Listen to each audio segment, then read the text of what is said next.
there's 3 kittens. There's 2 there, and one at the dish.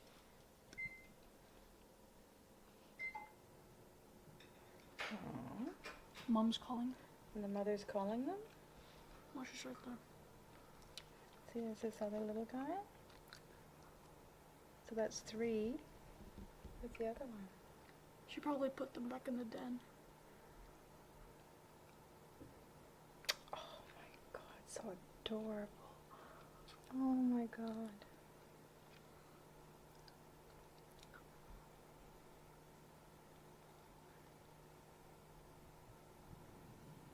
There he goes. Look at him. Oh.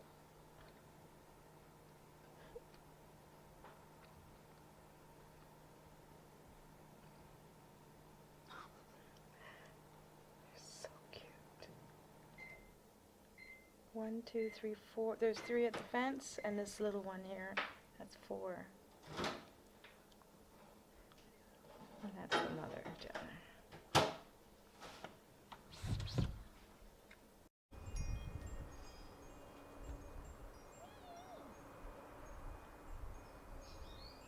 And this is the stray cat that we've been feeding all winter. Hello, sweetie. Hi. You're such a beauty. I know. You growl at me, but you let me pet you.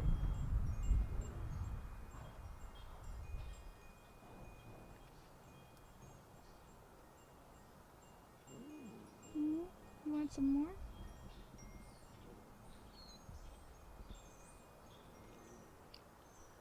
Sarah, can you go get another cup of cat food?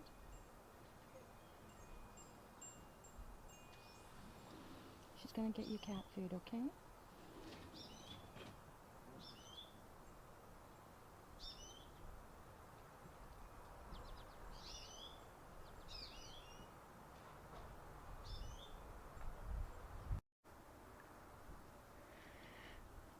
Okay, so today is Tuesday, April the 28th? 28th? And it's a beautiful sunny sort of, well, sun and rain today. It's 10 degrees Celsius. You can hear everybody working in their backyard. And so anyhow, I just thought I'd take you for a little tour of my greenhouse.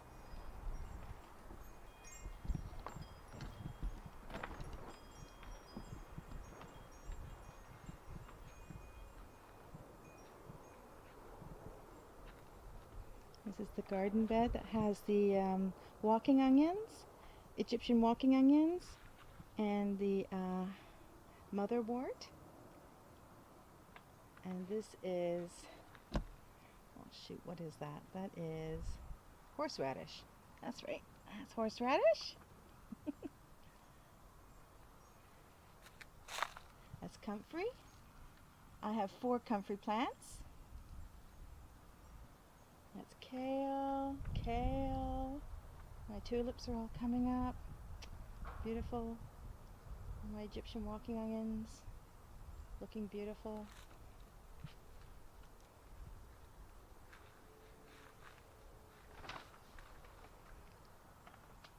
Lemon balm. More kale. God, I have so much kale. This is that blue Scotch.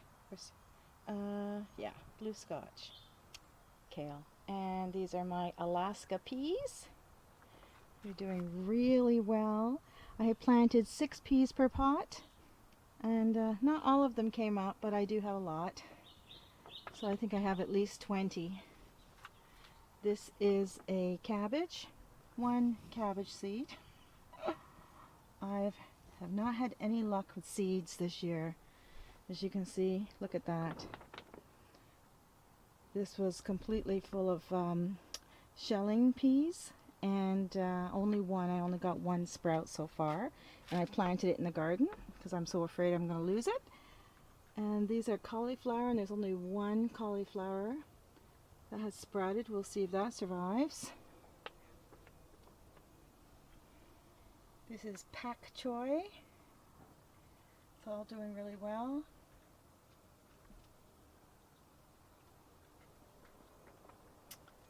These are the Marigolds. Only 2 seeds there sprouted, but they don't look like they're gonna. I don't know if they'll survive or not. I haven't had any luck with my seedlings this year. This is there's a couple of spinach seedlings.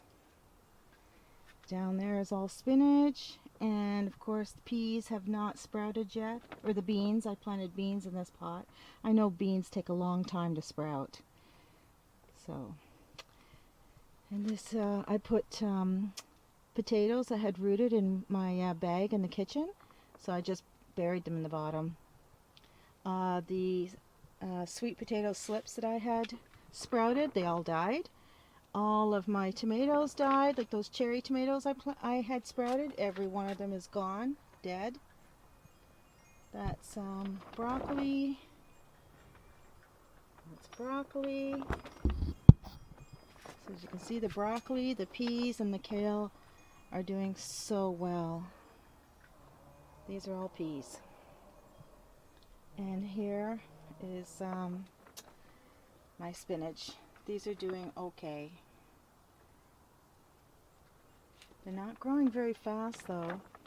And I have some rosemary planted in here. So yeah. So this year has been pretty bad. I mean, most of my seedlings died. And a lot of the seeds, I don't know what it is, but the seeds did not sprout, or they sprouted and the seedlings died. And what a year this is. This has been a horrible spring. I think my tomato seedlings passed away because I put them in this greenhouse, and though they were doing really well in here, we had one night where it was minus 7 degrees Celsius. Let me just check to see what that is. 7 degrees Celsius is about 22 degrees Fahrenheit, something like that. And so anyhow, I think it was too cold for them and they just died. So yeah, anyhow, I hope everybody's doing okay with this coronavirus. I mean, you know, I know it brings on an awful lot of depression and anxiety, and people who actually do stay in their houses 24/7 with their families. I mean, wow, that's risky, man, because you know, you do have arguments, right? In normal families, we do argue, and so it can be very stressful. So when that happens, you know what, when you feel frustrated and you feel the family's going to have big arguments, just take nice deep breaths if you can, and try and find your own space, you know, like some little spot, just read, and don't get involved in arguments, because you know, everybody feels this way, and you know, everybody's experiencing this kind of thing. It's really hard, and I find it's really hard on the old folks, because you know, it's like me, because we grew up living on a schedule. Every single day we had schedules our whole lives. Now suddenly there's no schedule.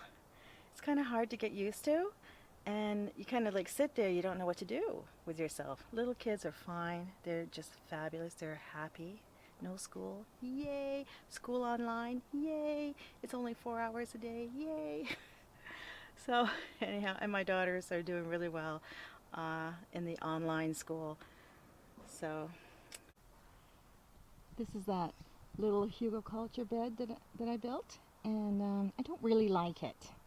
So don't think I'll build another one like this. I find every time it rains or when I water it, it just runs right off the sides. And a couple of the garlic that I planted, they actually popped out of the soil and rolled away. But as you can see, they're doing really well. See that? They're all green. So, and that's my daylily. This is Stelladora. I like Stelladora because they flower all summer long here in southern Ontario, Canada. So that makes me very happy. Yeah. This is my backyard. We still have a lot of room to make more garden beds, and our goal is to completely fill it, but it's going to take a while because we put in raised garden beds, and you know, buying this is cedar wood and it's not cheap. So anyhow, but we have enough wood in the shed here to build another one.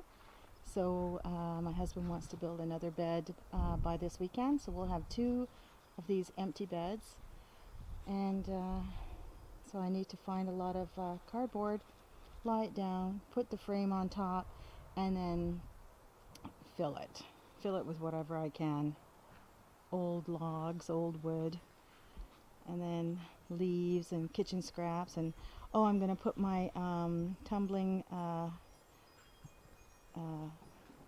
composter, I'm going to put it right inside these beds. So, because I find whenever you tumble it, I mean, liquid just pours out of the bottom, and what a waste. If you don't catch it, it's a real waste, because it's pure, nutritious liquid. And so you just want to make sure it all goes into the garden bed. Oh, there's a baby cat. Oh, I don't know if you can see that. Let me see if I can zoom in. My camera doesn't have a great zoom. Oh, look at that. I don't know if you can see that. She's an orange one, and the other 3 are gray. Oh my God, they're adorable. Look at that. Oh.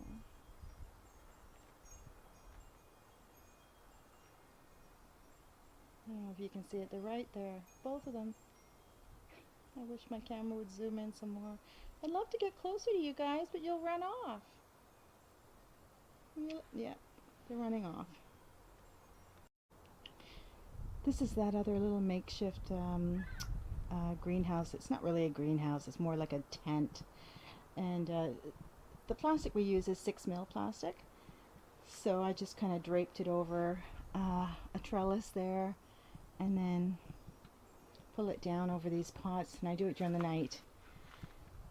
So that is a broccoli. And these pots, nothing has sprouted yet.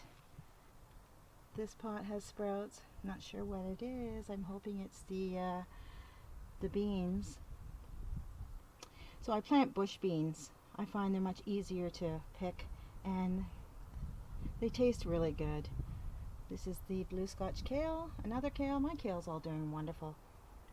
This is a hyacinth, which keeps coming up every year, which shocks me because this is the area where we use the weed killer to get rid of that trumpet vine that we had. Took years to get rid of it, and the weed killer was called Roundup. See, I have some timers. I just remembered that. Roundup. So even so, but we didn't actually spray it all over the soil. What I did was every time I cut a piece off the vine, I just kind of like brushed it with Roundup, like the fresh cut, and then I brush it with Roundup, and then we cut the stump, and I kept spraying the stump with Roundup, and that's what killed it. See, this area is going to be really hot in the middle of the summer. This is where I grew my eggplants last year, so I will see if I can grow more eggplants this year.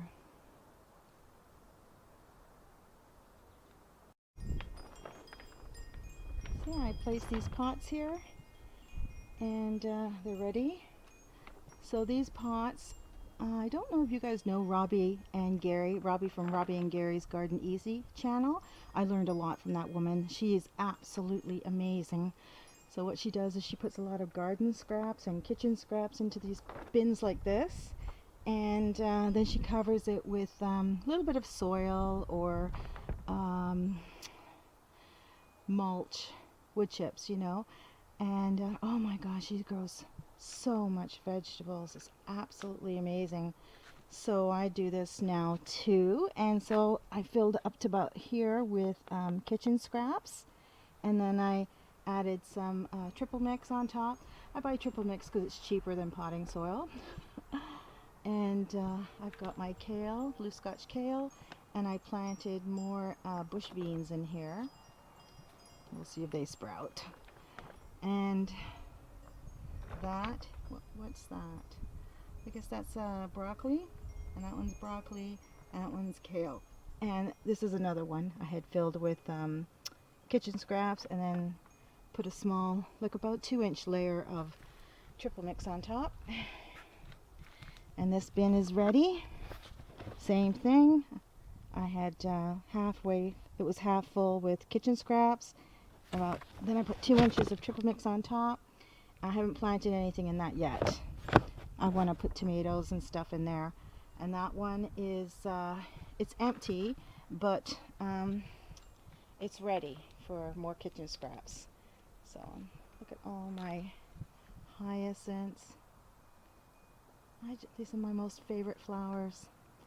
I just love them.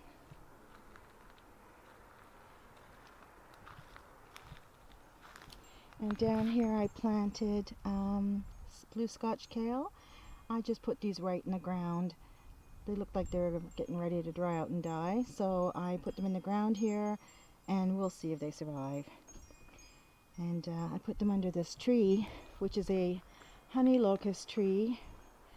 And these trees apparently repair the soil. They put nitrogen in the soil. And we planted it because our soil in the backyard is crap.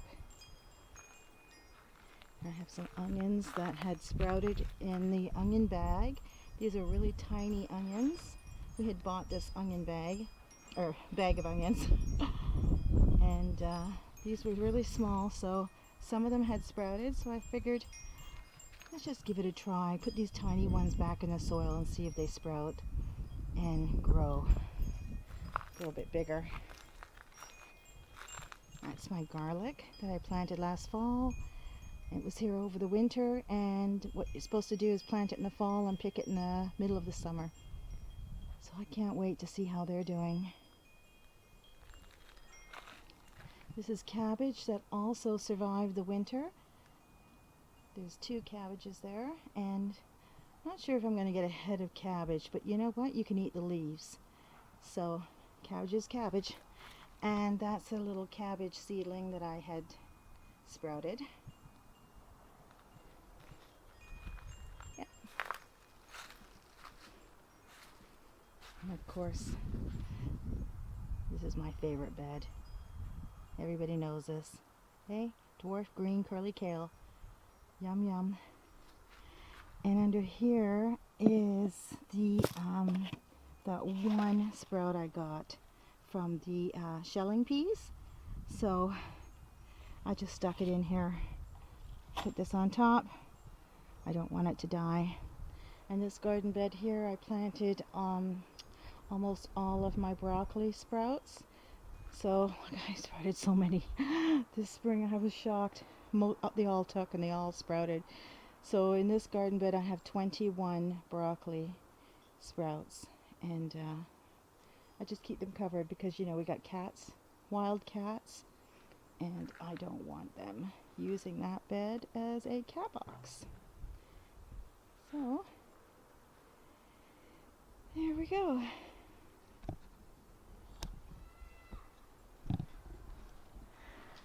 So anyhow, that's that. I'm just so happy, even though most of my sprouts died. A lot of the sprouts are doing really well. So anyhow, you guys have a great day.